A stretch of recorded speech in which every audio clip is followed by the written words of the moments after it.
A bola da vez hoje, o segundo cérebro, o intestino.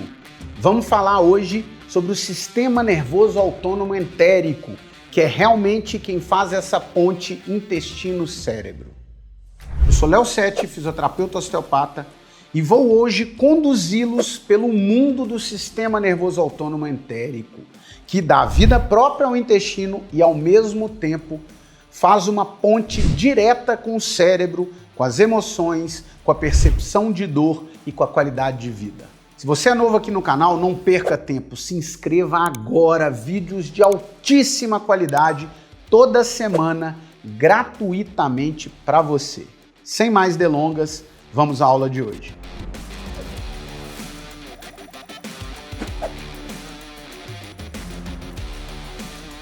O sistema nervoso autônomo tem esse nome por ele ser autônomo em relação ao sistema nervoso central. Ele consegue modular reações rápidas sem ter que incomodar, sem ter que se reportar constantemente ao sistema nervoso central. Qual é a vantagem disso?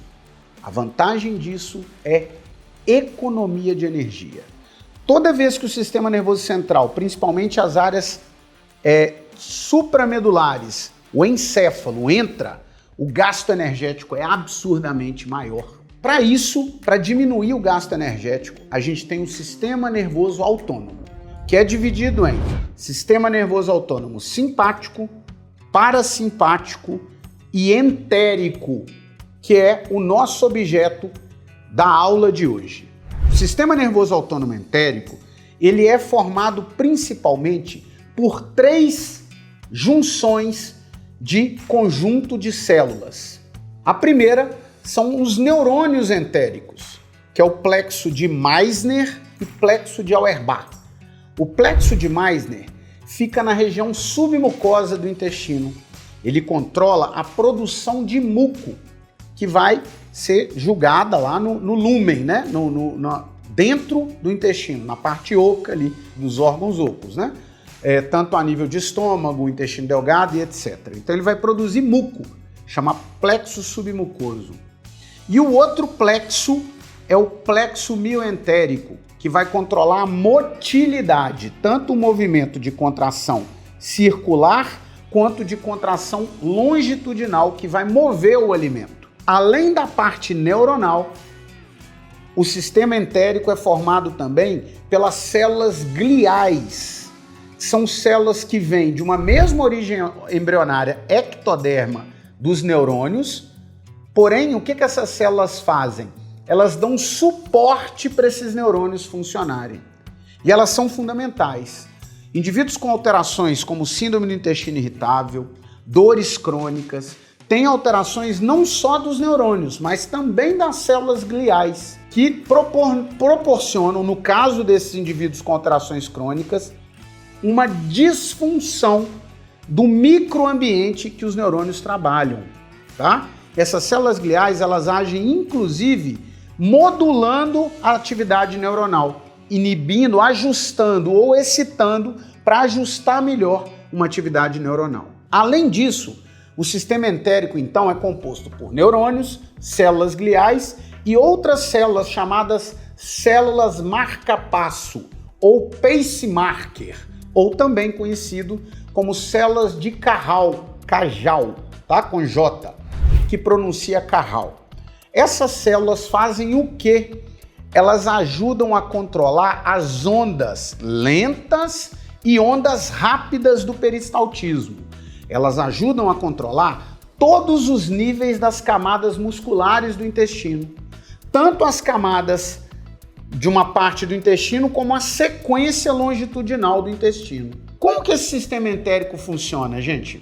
Esse sistema entérico, ele funciona, é uma resposta local. Quando o alimento entra no intestino, ele empurra a parede intestinal, neurônios ali na parede do intestino vão mandar respostas de aumento do volume para gânglios que ficam ali mesmo no intestino. E esses gânglios vão gerar respostas eferentes locais. Então, quando um alimento empurra a parede intestinal, eu tenho um relaxamento dessa parte muscular do intestino E quando esse alimento vai passando, essa parte contrai, empurrando o alimento, dando sequência na motilidade. Além disso, eu tenho a produção de muco para ajudar o deslizamento do alimento. Isso tudo é feito pelo sistema entérico, via periférica, sem a participação do sistema nervoso central. Pra vocês terem uma ideia, indivíduos, por exemplo, que vão fazer cirurgias abdominais, que tomam anestesia geral, quando abre o abdômen, você vai ver a motilidade, os órgãos continuam, o intestino continua movimentando. A musculatura lisa intestinal de controle involuntário continua contraindo, mesmo com o indivíduo sob anestesia geral. Isso mostra que temos um sistema nervoso que funciona a nível local, gente. E o mais interessante, esse sistema nervoso, só a nível de intestino delgado, a gente tem uma média de 100 milhões de neurônios só no intestino delgado que dão autonomia para o sistema entérico. Fora mais 100 milhões de células gliais que vão agir modulando o ambiente e mais várias células de Cajal, que pronuncia Cajal, que são essas células pacemarker, que vão ajudando a criar e modular padrões de ondas de contração de motilidade. Além disso, esse sistema entérico, ele modula produção de substâncias químicas ali no próprio intestino, que fazem o quê, Léo? Ajudam a propiciar um bom ambiente para a microbiota intestinal e, além de tudo, neurotransmissores produzidos por células entéricas vão cair na corrente sanguínea e vão agir em vários tecidos do corpo, inclusive no cérebro. Por exemplo, a serotonina, um neurotransmissor que age quimicamente no cérebro, 95%, um pouquinho menos, um pouquinho mais, dependendo das circunstâncias, da produção de serotonina do corpo ocorre lá no intestino delgado e no intestino grosso, principalmente por esse sistema entérico. O que ocorre então é que eu tenho uma comunicação a nível químico do intestino delgado com o cérebro, por uma via de produção de substâncias. E além disso, esse sistema entérico ajuda a controlar a permeabilidade de membrana intestinal, que vai deixar entrar, absorver, com que o corpo absorva os nutrientes necessários, que vai cair na corrente sanguínea e que também vai passar pelo cérebro, podendo então afetar o cérebro por duas vias humorais. Uma via pelo próprio sangue, entrada de nutrientes, e a outra via por essas substâncias químicas produzidas pelos neurônios entéricos que vão cair na corrente sanguínea e vai agir diretamente no cérebro. Além disso, uma terceira comunicação do eixo intestino-cérebro é estabelecida pelas aferências vagais, neurônios vagais que vão chegar no intestino e que vão comunicar diretamente com o encéfalo informações pela via neural.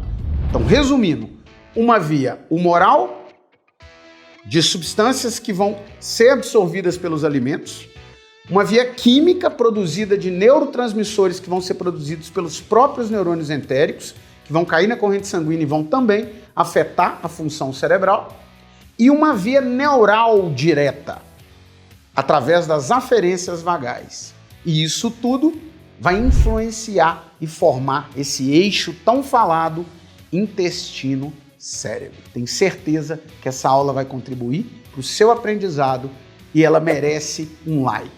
E se você ainda não é inscrito aqui no canal, não deixe de ativar os sininhos. Toda semana, vídeos de altíssima qualidade, científicos para ajudar na sua vida e na sua prática clínica. Fui! Até a próxima!